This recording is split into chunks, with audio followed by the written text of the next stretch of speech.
So here's the thing. When I think about a young wide receiver, yeah, it doesn't come close to what a guy like Aaron Rodgers sees in that same player. We're not even talking the same universe.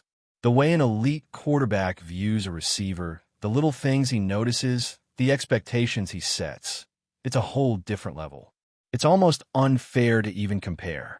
Steelers fans, buckle up, because what we're seeing right now isn't just your average camp storyline.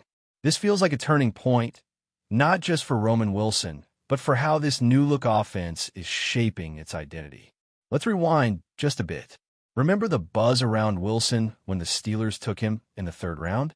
Coming out of a proven program, coming in with real hype, people were hoping, maybe even expecting he'd be able to contribute right out of the gate.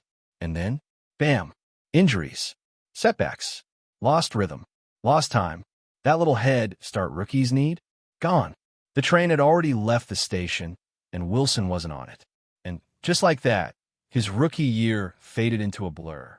But now we're in a new season, and this offense has a whole new energy, new OC, new mindset, and most importantly, a new quarterback under center, one who's not here to hand out participation trophies. Aaron Rodgers doesn't just toss compliments around. When he speaks, it's with purpose. And when he takes the time to really coach someone up, that should turn your head. Because here's where it gets interesting. I've been skeptical of Wilson. Not gonna lie. I've said it before. But then I talked to Mason Rudolph, who's been seeing the kid every day. And he tells me there's real potential. He sees something. And now Rodgers, one of the sharpest minds to ever play the position, comes out and says this after practice. I think he's improving every day. You can't separate the splash plays from the details.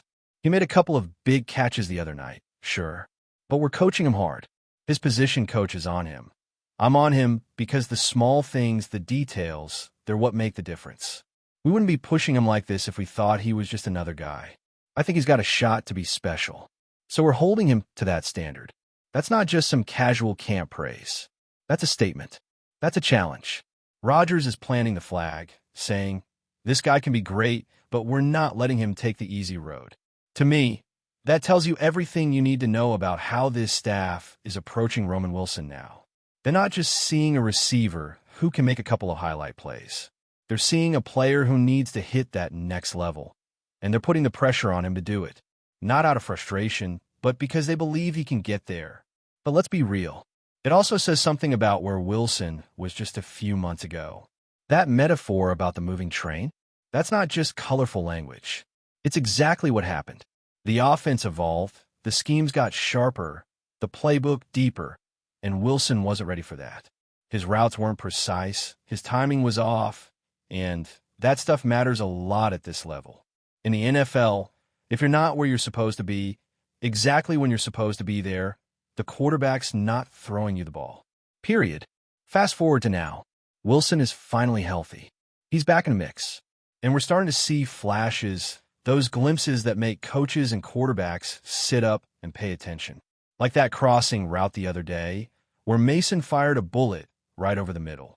Wilson had to adjust, fight for the ball, and make the play. And he did. It wasn't perfect. His break took a beat too long. The route was a little loose, but he made the catch. He made it work. And that's exactly where the tension lies. Because a guy like Rodgers, he's not content with making it work. He wants precision. He wants routes run like they're drawn in a textbook. He wants reliability. And you can feel that in the way he talks about Wilson.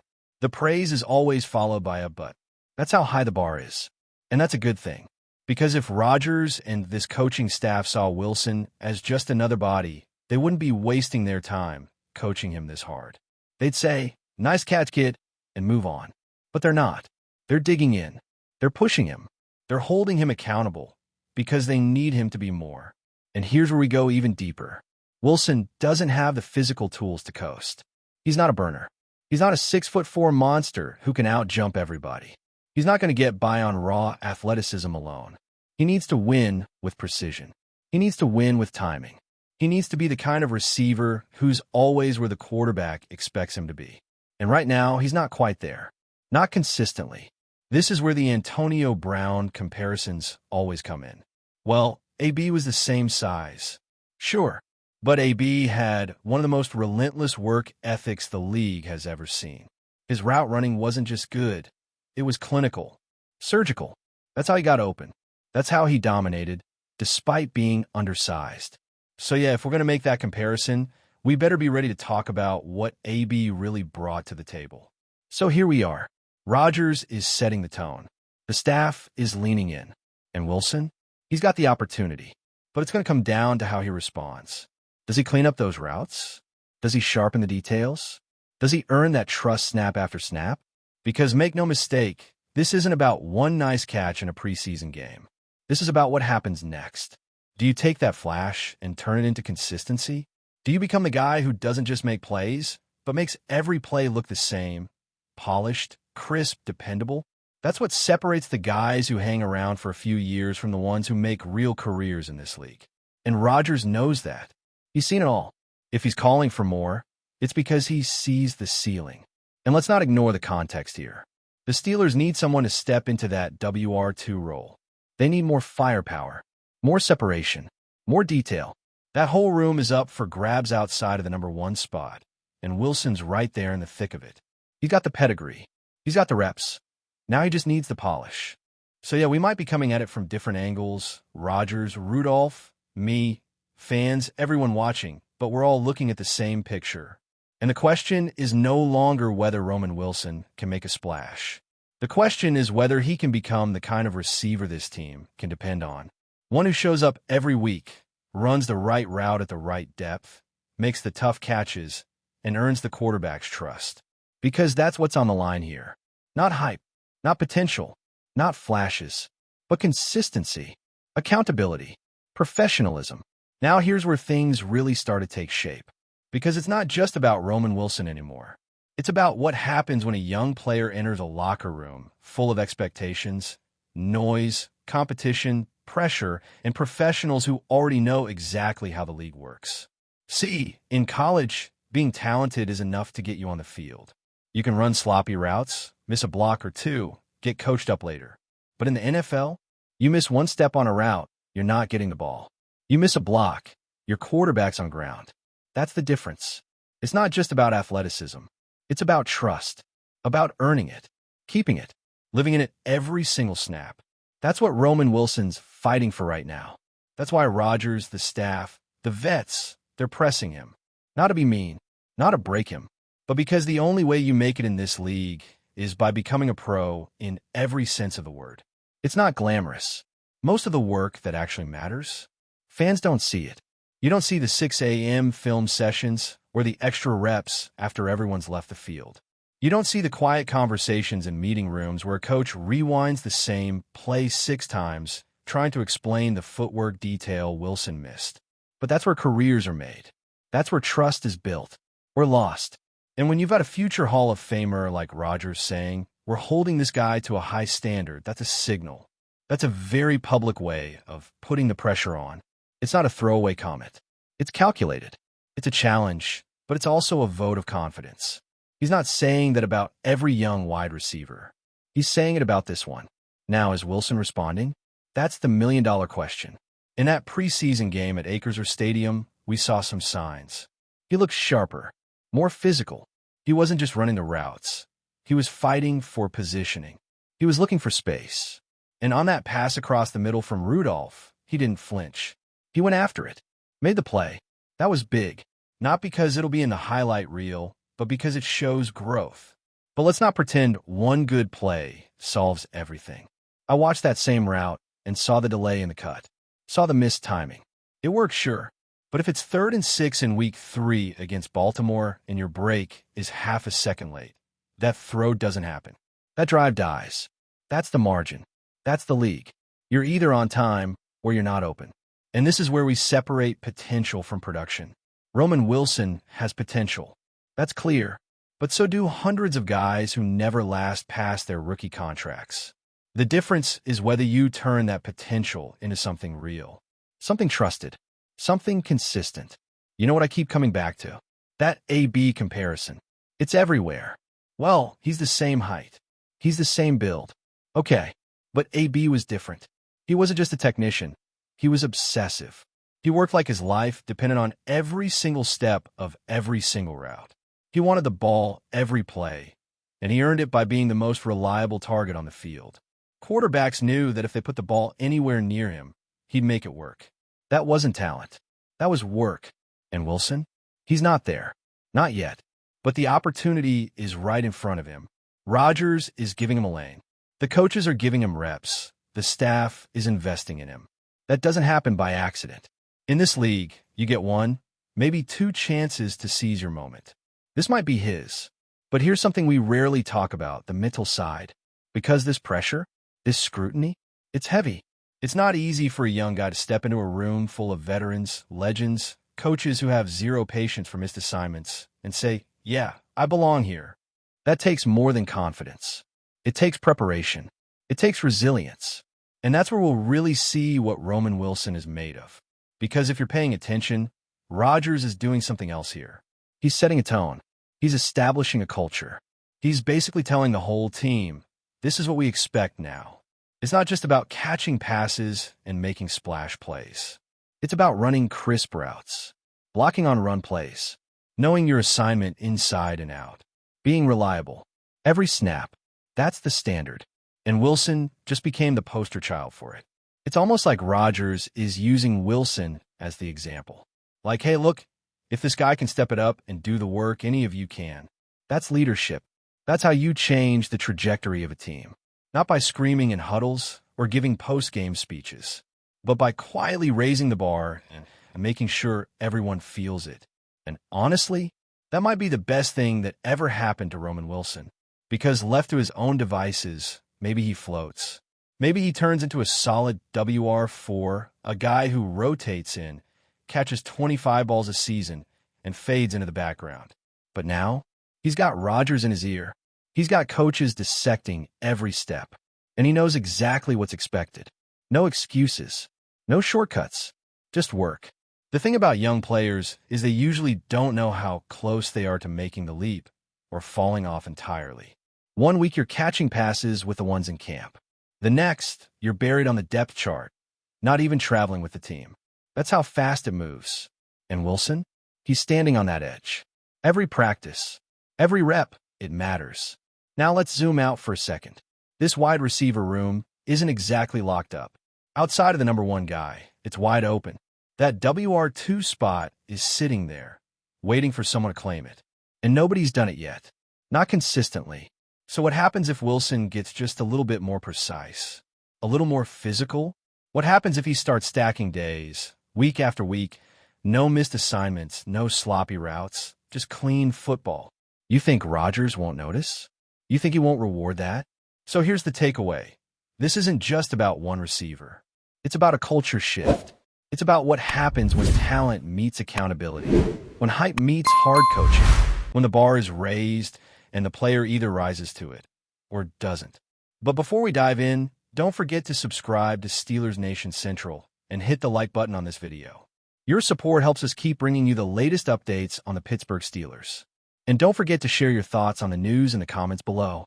The rumor mill has erupted in the NFL world as sources claim that the Pittsburgh Steelers have reached a deal with Odell Beckham Jr., a move that could instantly transform the team's offensive identity and ignite speculation across the league.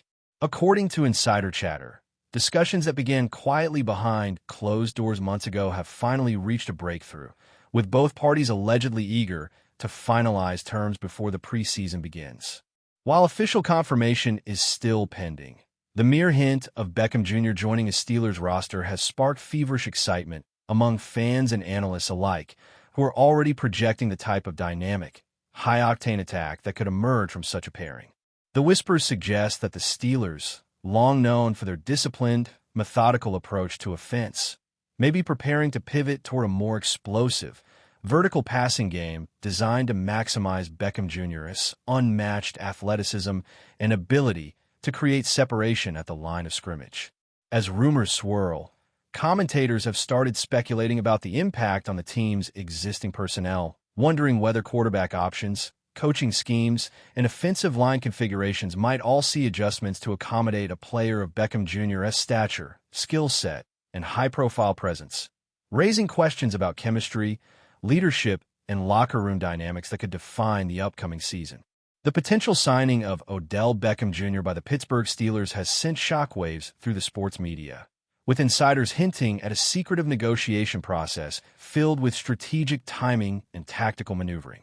Sources suggest that the front office may have been monitoring Beckham Jr.'s career trajectory and injury history carefully, weighing the risks and rewards of integrating a marquee talent into a team that has shown flashes of brilliance but has lacked the consistent star power needed to dominate the league's offensive landscape. Fans are reportedly already imagining the electric possibilities, envisioning highlight reel catches that could redefine the Steelers' identity and create buzzworthy moments that resonate across social media and broadcast platforms alike.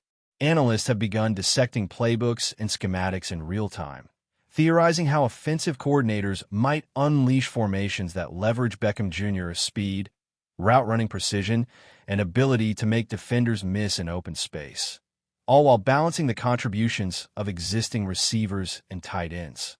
Rumors indicate that the coaching staff is considering a significant overhaul of timing patterns, quarterback reads, and red zone strategies to optimize the impact of such a high-profile addition. Even rival teams are said to be quietly recalculating defensive schemes, suggesting that this potential move could reverberate far beyond Pittsburgh, influencing league-wide strategy and prompting a flurry of speculative analysis from pundits and insiders. Speculation continues to mount regarding the rumored acquisition of Odell Beckham Jr. by the Pittsburgh Steelers, with the media frenzy portraying the deal as a seismic shift in the franchise's approach to building an offensive juggernaut. While official announcements remain elusive, the buzz has reached such a fever pitch that social media channels, podcasts, and sports radio shows are reportedly devoting hours to dissecting potential matchups, projected statistics, and stylistic clashes that could emerge from the union of Beckham Jr.'s talents with Pittsburgh's traditionally hard-nosed football ethos. Sources close to the team hint at an internal strategy focused on creating a super offense, one capable of explosive drives, creative play calling, and high-scoring outputs that could intimidate even the most dominant defenses in the league. Fans and commentators are reportedly debating how Beckham Jr.'s presence might influence draft strategies, off-season acquisitions, and free agent movements, with insiders noting that the team's apparent willingness to take risks signals a newfound aggressiveness in management philosophy. Speculative chatter further suggests that Beckham Jr.'s charisma, marketability, and media attention could also affect sponsorship deals, ticket sales, and community engagement, providing a multidimensional boost to the franchise that extends far beyond the X's and O's on the field. Even within the locker room, whispers of excitement and competitive energy hint at a transformation in team morale and ambition, suggesting that the potential signing may reshape not only the team's capabilities, but its culture and identity moving forward. Rumors surrounding Odell Beckham Jr.'s potential signing with the Pittsburgh Steelers have grown to a near-tidal wave, with sources describing secret meetings, tentative verbal agreements, and strategic timing intended to maximize both media impact and fan excitement. According to insider chatter, the Steelers may be orchestrating a calculated approach to integrate Beckham Jr. without disrupting existing offensive chemistry, taking into account quarterback tendencies, receiver rotations, and the evolving needs of a team that has long sought a legitimate game-changing threat. The anticipation has reportedly energized fan forums, social media platforms, and even rival locker rooms, as speculation runs rampant about how the Steelers might leverage Beckham Jr.'s explosive athleticism, elite catching ability, and field-stretching speed to create mismatches against even the most disciplined defensive units. Analysts are said to be projecting a new offensive identity, envisioning formations and motion plays that amplify Beckham Jr.'s ability to dominate downfield, while sources hint at a comprehensive evaluation of potential risks, including injury history, consistency, and the ability to adapt to Pittsburgh's strategic philosophy. The chatter further suggests that this move, if finalized, could redefine the Steelers' approach to talent acquisition, signaling a willingness to embrace high-profile free agents in a bid to construct a truly formidable, headline-grabbing offensive attack that captures the imagination of fans and pundits alike, igniting speculation about playoff potential and long-term franchise trajectory. That's it for this update. If you enjoyed the video and want to keep receiving exclusive news about the Pittsburgh Steelers, make sure to subscribe to Steelers Nation Central and give this video a like. We always look forward to hearing your comments and opinions. See you in the next video.